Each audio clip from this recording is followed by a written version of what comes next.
Всем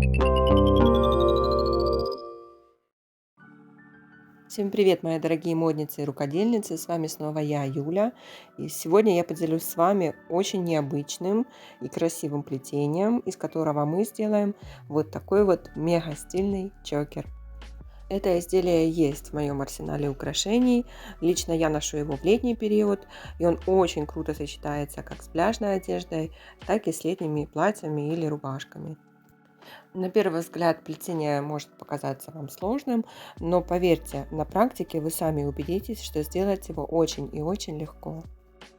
Для работы нам понадобится чешский бисер номер 10, бисер Миюки Делика, самый сложный ингредиент стеклярус 25 мм, гематит удлиненной формы, два соединительных колечка, бусины граненые 4 мм, замочек карабин, а также цепочка-удлинитель для браслетов. Ну и само собой мононить либо нить для бисероплетения. Итак, у меня двойная мононить толщиной 0,15 мм и длиной 120 см. На нее набираю стеклярус и гематит вот в таком порядке. Затем оба конца нити связываю в крепкий тройной узелок. Кстати говоря, если у вас нет таких бусин гематита, как у меня, вы можете его заменить бусинками в форме риса, либо стеклярусом длиной 4 мм. Рисунок чокера при этом существенно не изменится. Я протягиваю узелок в длинный стеклярус, чтобы его не было видно, и начинаю вплетать по одной бисеринке чешского бисера в уголки образовавшегося прямоугольника.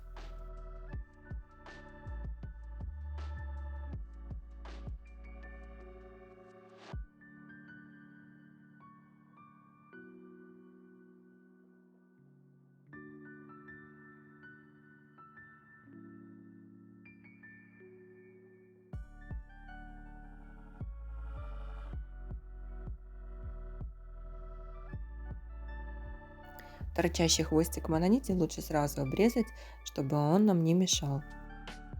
Далее прохожу через бисеринку и бусинку гематита. Вот так.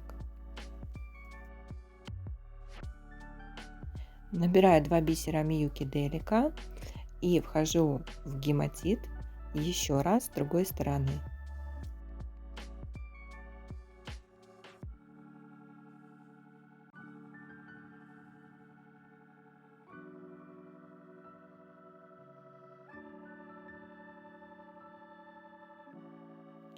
Затем поднимаюсь вверх по двум бисеринкам Делики и набираю еще 2 таким же способом.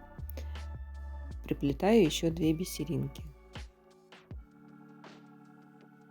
и возвращаюсь в последние 2 набранные.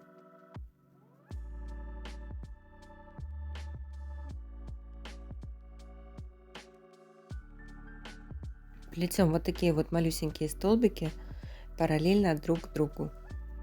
Длина полотна из этих столбиков должна быть равна длине стекляруса. В моем случае это 25 миллиметров. Итак, я сплела нужную мне длину. Посмотрите, полотно из делики точно входит между цилиндрами гематита. Теперь я сплетаю конец этого полотна со второй бусинкой гематита. Так, этот хвостик лески, он никому не нужен. Еще раз по кругу прохожу через 2 делики и снова возвращаюсь в гематит. И у нас готов основной плетеный элемент будущего чокера. Посмотрите, какая красота. И теперь я покажу, как соединять между собой эти элементы. На иголку набрала 1 бисер, 1 бусинку и еще 2 бисера. И выхожу назад через белую бусину. Набрала 1 бисер 10 размера и прохожу через нижний такой же бисер 10 размера. И затем возвращаюсь через последний набранный бисер, белую бусинку, и за этой бусинкой первый бисер 10 размера. Вот так должно получиться. Эта конструкция немножечко сейчас развернется и примет вот такой более красивый вид. Вот. Далее набрала один гематит, прохожу через нижнюю бисеринку, белую бусинку и выхожу в верхнюю бисеринку. Вот так, посмотрите, по диагонали.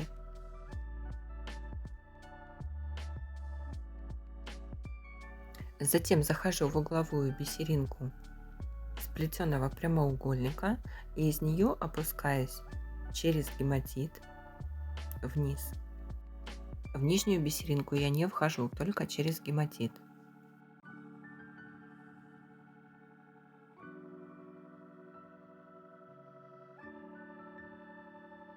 И из него я опять по диагонали прохожу через бисеринку, бусинку и верхнюю золотую бисеринку. Вот так.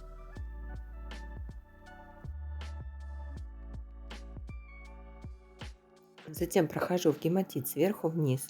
И этот гематит уже будет началом следующего прямоугольника, который мы плели в самом начале.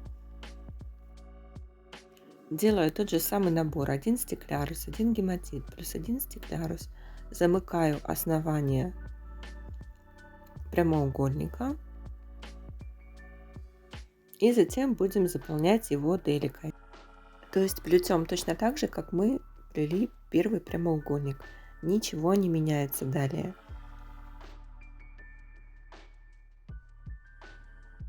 И соединение между прямоугольниками я также уже показала. То есть дальше плетение будет все время повторяться.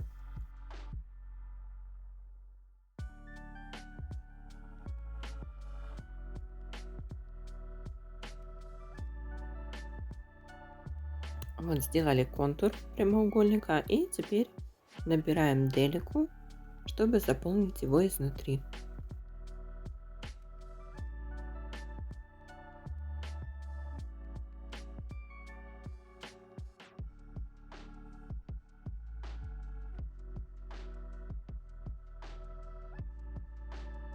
Вот я сплела нужную мне длину чокера.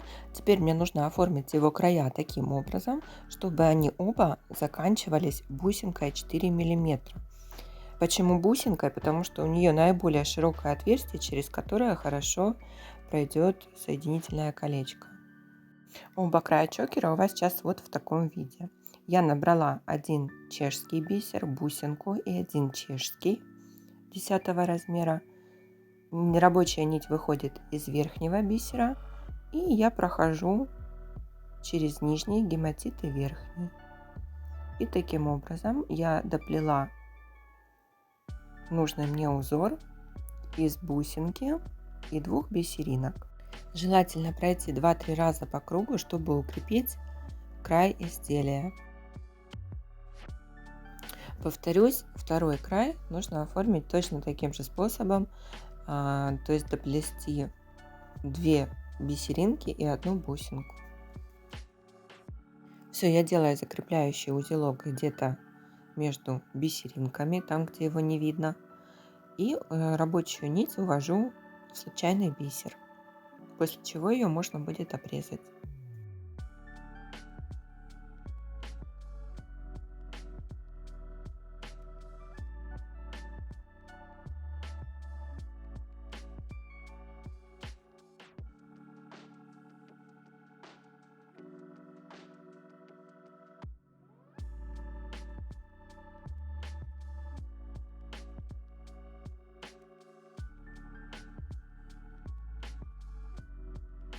Итак, оба конца чокера у нас заканчиваются бусинками. Это значит, что мы берем соединительное колечко, вдеваем в одну из бусин и на него прикрепляем замочек-карабин.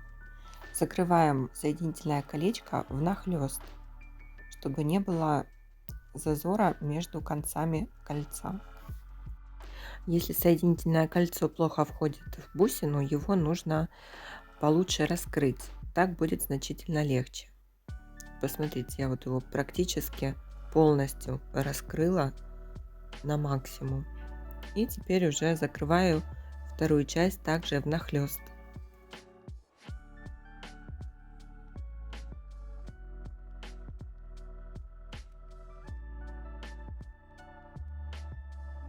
И вот у нас готово еще одно стильное украшение, которое будет радовать и украшать нас долгие годы. Если понравилось видео, не забудь поставить пальчик вверх. Всех люблю, всем пока!